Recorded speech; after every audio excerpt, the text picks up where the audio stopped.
Renungan pagi menjadi Putra dan Putri Allah oleh Ellen G. White, 25 Desember 2021. Mari kita berdoa.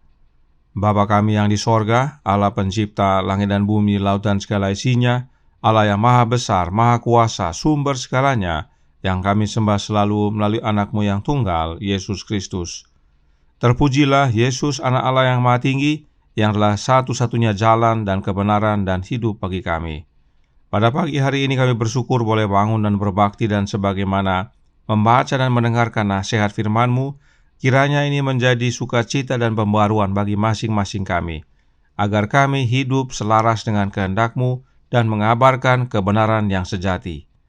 Beserta kami sepanjang perbaktian ini, kehendak-Mu yang jadi, ampun kami akan dosa dan salah, karena kami berdoa hanya dalam nama anak Allah yang tunggal, Yesus Kristus, yang adalah Tuhan dan Juru Selamat kami.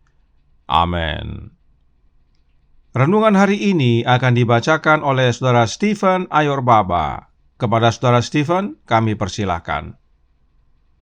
Selamat pagi, saudara-saudara yang Tuhan Yesus kasihi. Judul pelajaran kita pada pagi hari ini adalah Kita Memiliki Kuasa Atas Segala Bangsa. Dan ayat tema kita terdapat di dalam Wahyu 2 ayat 26. Dan barang siapa menang dan melakukan pekerjaanku sampai kesudahannya, kepadanya akan kukaruniakan kuasa atas bangsa-bangsa. Tuhan sendirilah yang telah berjanji kepada murid-muridnya, dan apabila aku telah pergi ke situ dan telah menyediakan tempat bagimu, aku akan datang kembali dan membawa kamu ke tempatku. Juru selamat yang berbelas kasihan itulah yang mengantisipasi rasa sepi dan duka cita para pengikutnya dengan meminta para malaikat untuk menghibur mereka dengan jaminan bahwa dia akan datang kembali secara pribadi, sama seperti dia naik ke surga.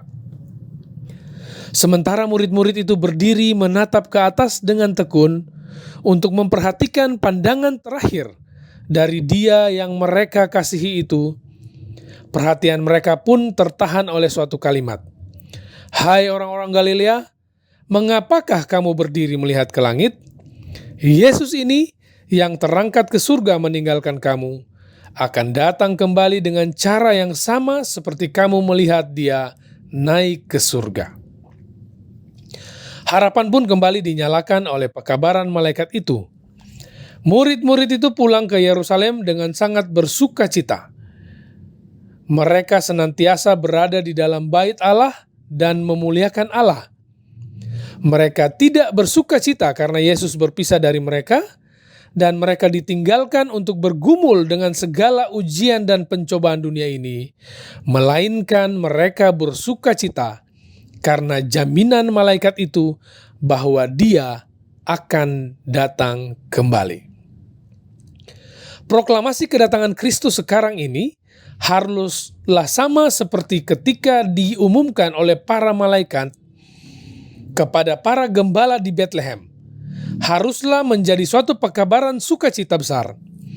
Mereka yang sungguh-sungguh mengasihi Juru Selamat tidak dapat berbuat lain selain menyambut dengan sukacita pengumuman yang ditemukan di dalam firman Allah, yaitu bahwa Dia yang di dalamnya mereka memiliki pengharapan hidup kekal telah dipusatkan, akan datang kembali, bukan untuk dihina, direndahkan, dan ditolak seperti pada kedatangannya yang pertama kali, melainkan dalam kuasa dan kemuliaan hendak menebus umatnya. Injil itu haruslah maju dari penaklukan kepada penaklukan, dari kemenangan kepada kemenangan. Kemuliaan kerajaan di bawah seluruh langit akan diberikan kepada umat saleh Allah yang Maha Tinggi. Dan mereka akan mengambil kerajaan itu dan memiliki kerajaan itu selama-lamanya. Semoga Tuhan Yesus memberkati. Terima kasih atas penatalanan Saudara Stephen. Tuhan Yesus memberkati. Selamat pagi saudaraku dalam Tuhan. Selamat Sabat. Saudaraku dalam Tuhan, ayat inti renungan hari ini diambil dari surat kepada jemaat di Tiatira. Nah, dikatakan bahwa barang siapa menang dan melakukan pekerjaanku sampai kesudahannya akan menerima karunia kuasa atas bangsa-bangsa. Pekerjaan siapa yang dimaksudkan dalam ayat ini? Pekerjaan Kristus tentunya. Sebab Kristuslah yang berbicara kepada jemaat Tiatira sebagaimana yang sudah kita lihat kemarin dari pengalaman jemaat di Efesus. Nah, oleh karenanya, apakah pekerjaan Kristus tersebut? Ada banyak pekerjaan Yesus dan yang terutama adalah pekerjaan penebusan. Tetapi pekerjaan yang dimaksudkan dalam pengalaman jemaat di Tiatira bukanlah tentang pekerjaan penebusan. Sebab kita tahu pekerjaan penebusan adalah pekerjaan Yesus itu sendiri. Namun pekerjaan yang dimaksudkan adalah pekerjaan yang Yesus lakukan namun dapat kita juga lakukan. Mari kita baca penjelasan berikut dari Roh Nubuat yang terdapat dalam Christian Education halaman 121 paragraf 1 yang berbunyi, pekerjaan Kristus adalah untuk menarik manusia dari yang salah dan palsu menuju yang benar dan sejati. Inilah pekerjaan Kristus dan inilah pekerjaan Kristus yang harus kita kerjakan, yaitu menyatakan kebenaran kepada manusia. Masih dalam paragraf yang sama, White menyatakan, halaman 121 paragraf 1, tidak ada bahaya untuk melakukan kesalahan saat kita mengikuti jejak terang dunia.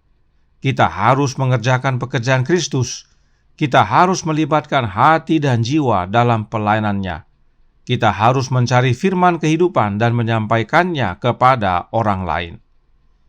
Inilah pentingnya kita mengerjakan pekerjaan Kristus, yaitu menyampaikan firman kehidupan kepada orang lain. Lalu, apakah hubungannya pekerjaan Kristus ini dengan jemaat di Tiatira?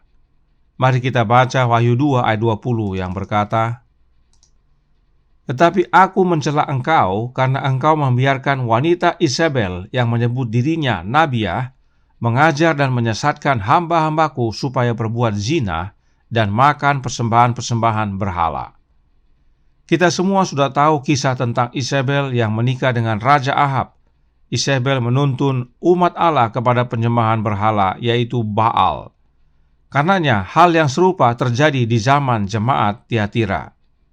Jemaat Tiatira berdasarkan catatan sejarah berada pada masa 1260 tahun atau berada pada masa zaman kegelapan, yaitu antara tahun 538 sesudah Masehi sampai dengan 1798 sesudah Masehi. Itu sebabnya Roh Nubuat berkata tentang jemaat Tiatira dalam Christ Triumphant halaman 320 paragraf 5 berbunyi, akhirnya bagian yang lebih besar dari perkumpulan Kristen menurunkan standar mereka dan persatuan dibentuk antara Kristen dan kekafiran. Meskipun para penyembah berhala mengaku telah bertobat dan bersatu dengan gereja, mereka masih berpegang teguh pada penyembahan berhala mereka, hanya mengubah objek pemujaan mereka menjadi patung Yesus dan bahkan Maria serta orang-orang kudus. Berdasarkan penjelasan Roh Nubuat ini, jelas bahwa jemaat Tiatira berada pada zaman kegelapan, yaitu zaman di mana kepausan Roma Katolik berkuasa. Pada zaman kegelapan, banyak praktek-praktek yang tidak alkitabiah ditekankan kepada umat, seperti menyembah patung Yesus, Maria, dan orang-orang kudus lainnya. Kemudian ada penjualan surat pengampunan dosa, dan seterusnya. Ini semua terjadi di zaman jemaat Tiatira. Dan pada akhir periode jemaat Tiatira, terjadi reformasi besar dengan munculnya Martin Luther, John Knox, John Calvin, Zwingli, dan masih banyak lagi yang lain, yang memimpin umat Allah untuk tinggalkan kepalsuan dan berjalan menuju kepada kebenaran sejati. Pada zaman kegelapan itu, masih ada umat-umat Allah yang setia kepada Allah yang benar. Perhatikan ayat 24 berkata, Wahyu 2 ayat 24, tetapi kepada kamu, yaitu orang-orang lain di Tiatira, yang tidak mengikuti ajaran itu, dan yang tidak menyelidiki apa yang mereka sebut seluk-beluk iblis, kepada kamu aku berkata, aku tidak mau menanggungkan beban lain kepadamu. Pada zaman jemaat Tiatira, masih ada orang-orang yang tidak mengikuti ajaran iblis. Apakah ajaran iblis yang terjadi di zaman Tiatira? Kita baca penjelasan James White berikut ini yang terdapat dalam Review and Herald Februari 7 tahun 1856 halaman 148 paragraf 22 menjelaskan, kesalahan terbesar yang dapat kita temukan dalam reformasi adalah para reformator berhenti melakukan reformasi.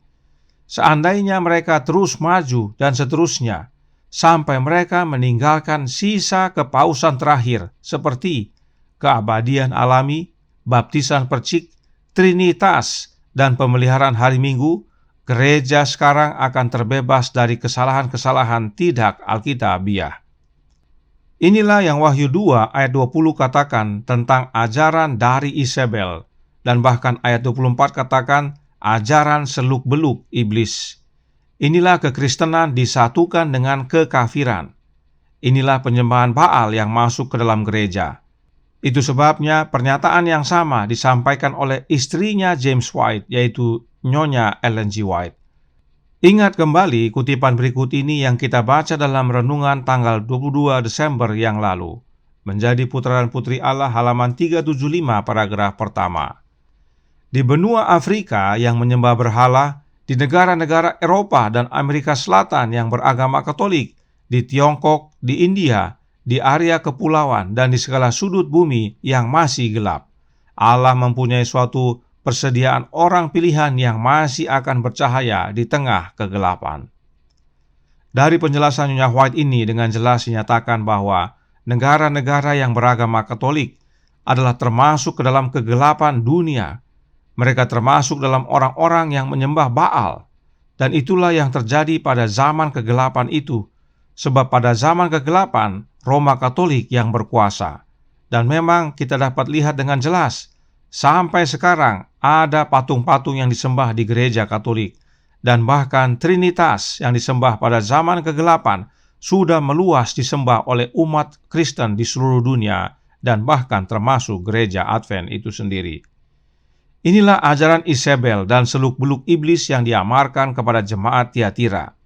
Tidak heran Yesus berkata kepada jemaat Tiatira untuk melakukan pekerjaan Kristus, yaitu menarik orang-orang dari kepalsuan, dari kegelapan, dari ajaran Isabel kepada kebenaran sejati, yaitu Yesus Kristus. Panggilan yang sama menjadi bagian kita. Kita harus panggil keluar umat-umat Allah dari kegelapan, penyembahan Baal, yaitu Trinitas, dan kembali kepada menyembah satu-satunya Allah yang benar, yaitu Allah Bapa. Roh Nubuat menasihatkan dalam Christian Education halaman 121 paragraf 2. Sebuah pekerjaan besar ada di hadapan kita untuk memimpin manusia untuk mengambil firman Allah sebagai aturan hidup mereka, untuk tidak berkompromi dengan tradisi dan kebiasaan, tetapi untuk berjalan dalam semua perintah dan tata cara Tuhan. Penyembahan Baal atau Trinitas adalah tradisi dan sudah mulai diajarkan turun-temurun sejak tahun 325 sesudah Masehi. Itu bukan ajaran Alkitab. Nyonya White dan suaminya James White dengan jelas menyatakan penyembahan Baal yang adalah Trinitas adalah kegelapan. Karenanya jika mau menerima kuasa atas segala bangsa-bangsa, maka saudara dan saya harus mau melakukan pekerjaan Kristus, yaitu menarik orang dari kegelapan Baal Trinitas kepada terangnya Allah di dalam anaknya, yaitu Yesus Kristus. Sebab pada zaman kegelapan semua bangsa tunduk kepada kuasa kepausan Roma, dan itu masih berlanjut sampai sekarang, meski sudah berubah bentuk. Dahulu dengan kekerasan dan pembunuhan, sekarang sudah lebih lihai, tetapi tetap seluruh bangsa tunduk kepada Roma. Namun nanti saat Yesus datang kedua kali, mereka yang menang dan yang melakukan pekerjaan Kristus tidak hanya akan tinggal bersama-sama dengan Yesus di tempat yang Yesus sudah sediakan, tetapi mereka juga akan memerintah bersama Yesus. Mereka memiliki kuasa atas bangsa-bangsa. Karenanya, apakah yang kita perlukan untuk menghalau kegelapan? Kita perlu Yesus tentunya. Yohanes menuliskan bahwa dalam Yesus ada hidup, dan hidup itu adalah terang manusia. Terang itu bercahaya dalam kegelapan, dan kegelapan itu tidak menguasainya. Itu sebabnya roh nubuat berkata dalam Pastoral Ministry halaman 154 paragraf 3 berbunyi, Roh Kristus yang menerangi jiwa dilambangkan dengan terang yang menghalau segala kegelapan.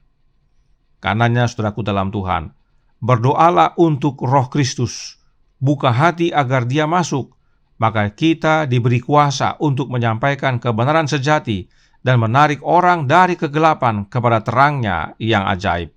Kiranya ini menjadi sukacita dan pembaharuan bagi kita semua. Tuhan memberkati, saya bawa dalam nama Yesus. Amin. Mari kita berdoa.